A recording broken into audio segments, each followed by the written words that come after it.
Howdy, y'all. Howdy. This is a Texas Aggie man comes around in Estes Park, Colorado. And as you can see, this is Emerald Lake. It is snowing. It's crazy. The wind is blowing about 1,000,000 miles an hour, I think. It feels like that. This makes me think of Jack London, one of my favorite authors. He wrote Call of the Wild. You should see the movie with Harrison Ford. It's very good and true to the book. Okay, I like it.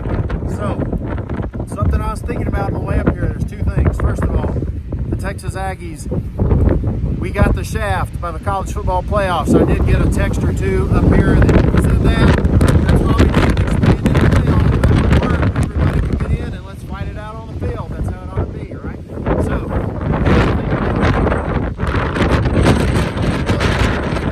stay still. My camera will look here.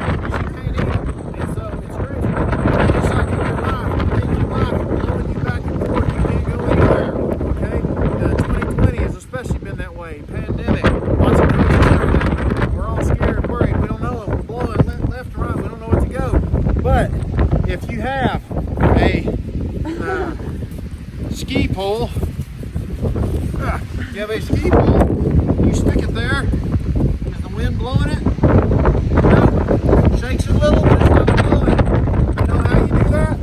Say those trees are not going either. The only thing that keeps you rooted like that is Jesus Christ.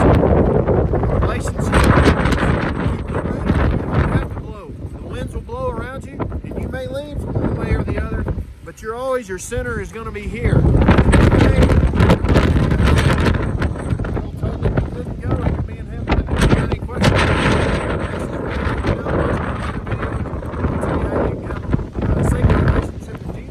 not about where you go to church, not about if you're good or bad. It's about a relationship with Jesus. And that's what this time of the year is about. So you guys have a Merry Christmas, Happy New Year, and Gig 'em Aggies. Whoop!